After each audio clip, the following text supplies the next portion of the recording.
Nggih to, Pak. Nggih, mboten namung tenggene wayangan, reokan yo kuwi.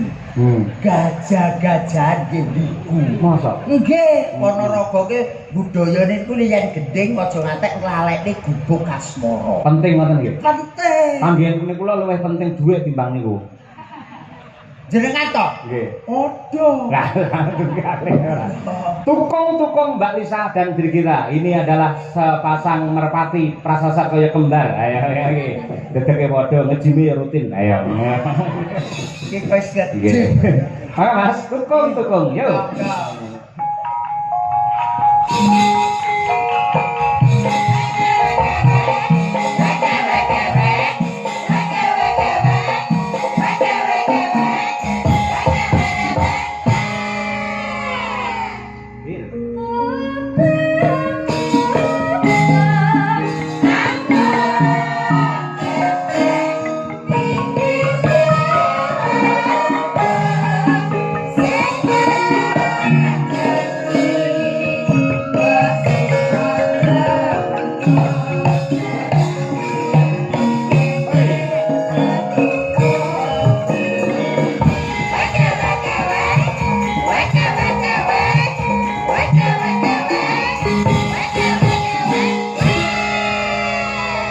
Napa leres to Mbak Lisa ingkang dipun dawuhaken Mas Gareng menawi kados pepiling gubuk asmara menika klangenanipun Kyai Ponorogo. Leres sanget wonten pundi papan setiap acara bersidesa mesti ada permintaan itu. Oh, masa. Ya, selalu nggih.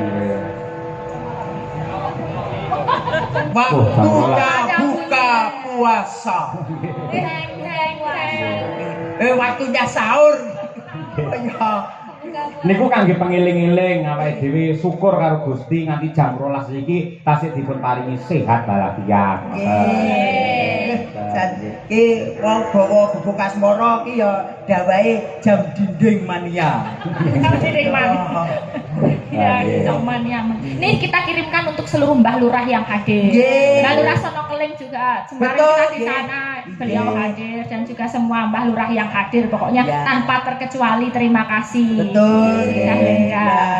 Anu Pak Trimo juga penggemar wayang semua nggih. Alhamdulillah. Kok ajane doa krakmen to karo Mbak Trimo barang? Kandhane kok. Oh, wong bediten niku jan CS Elisa lho Mas niku. Oh, alah kula dereng kenal, dereng nate ditanggap marai. Tapi hadir terus kalau panjenengan ada wayangan, Mbah Trimo tuh pasti nyusul. Oh, nggih sembah nuwun Mbak Trimo. Anu Pak, kalian ngaturaken Wilujeng Daru, Mas Arif Lumer. Mas Arif Koyo kanca ya. Kowe kanca apa ayo ayo. Kowe ana apa karo Mas Arif Lumer? Mas Arif Lumer ini setiap tak Yayak Mayang itu selalu hadir, selalu komen apa itu postingan TikTok saya selalu di komen. Setiap Pak Yoyo apa setiap Birgita hadir? Ya setiap aku baran. Oh, kuwi lho nganti untune dibegel kaya ngono. Saking ngefane ben padha kok. Niku tebih lho saking Lumer Madiun. Betul Kota Madiun rada rono ya. Arep pengen ro Birgita karo Elisa ngono wae diwangi suk-sukan teko kene. Ugi kulaturaken dhumateng Busri, Pak Jono tebih saking Surabaya menika nggih selalu rawuh. Alhamdulillah. Saksi-saksi dari Magetan, yang hadir merapat matur nuwun. Kita apalah kita tanpa penggemar ya Pak Yoyo. Betul. Nggih. Monggo dalanipun dhisik coba kaya apa? Ya wis Bir. Luduk asmara.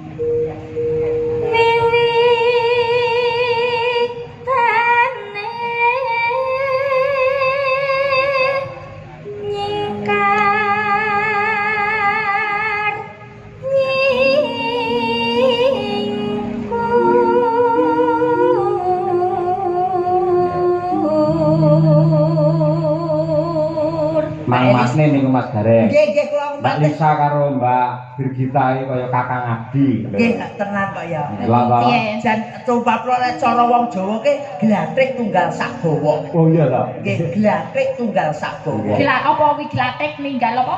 Glatrik tunggal segowo. Tunggal segowo iya apa? Segowo ke bentuke ki wis to aku tak WA. Ya kok dadak Jelas loh, keterangannya kudu jelas loh. yo jelas. Emang WA-mu wis dilebokke WA-ku. WA-mu rada apik. Sing dilebokne wae aku kok. Ya. Tegese lek enek job-job ngono kuwi lho. Lho cantik kabeh ta Mas Gareng? Nggih. Lho, sampe jejeran ora nyedak diri kita. Nggih. Lho, aku ndelok Pak TV masalah Mbak Lisa kaya Sri Huning, Mbak Birgita kaya Sri Tanjung, wah Gareng kaya Sri Gala. Mas, jenengan mau getok karo mimik to. Ah, lah. Ya tak cucupe. Ojo. Sri Ojo Gala. nesu ngono kuwi ya. Gaga. Yo, Mbak Lisa. Yo. Lingsem yen kemutan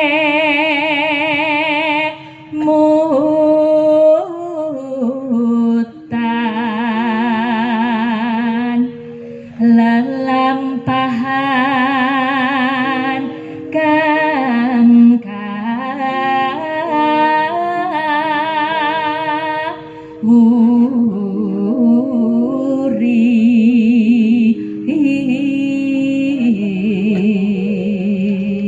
Bir. Tresno tulus nadyaning bek asmara.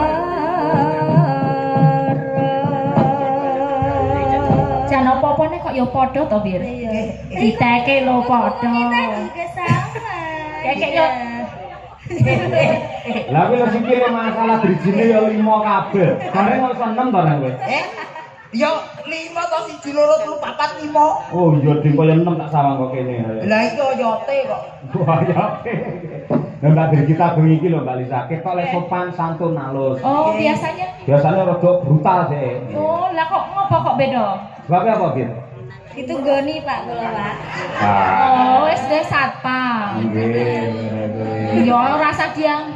Oh, kasar to. Layak sampe mau. Iya, Mas Arif teko kok terus yo. Dadi wis Arep yo goren.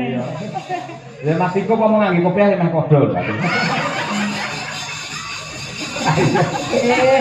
Dan rasa kaya gurin nyati biasane wedhek karo Elisa. Ayo, engko jogete kudu padha, ayo karaktere kudu padha. Oke. Oke Pak. Dibuktikan kepada para netizen. Monggo. Gubuk asmara. Ya, yuk.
kliwe cakram. Cakram ya, kompake kaya ngono. Tenan Madangkarae lali ditresnani tenanan. Mangke glinding masuk.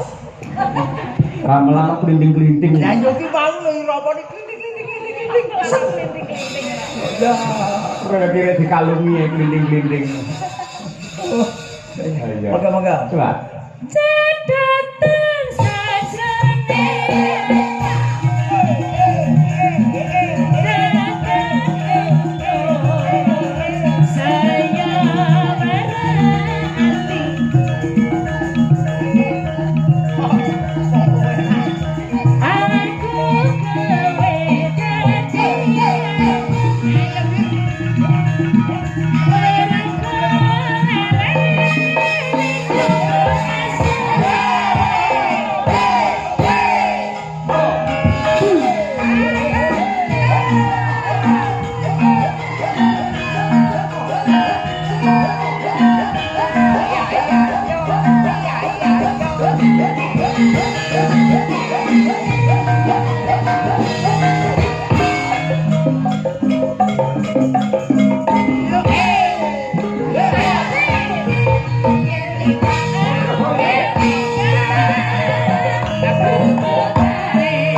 berhati aku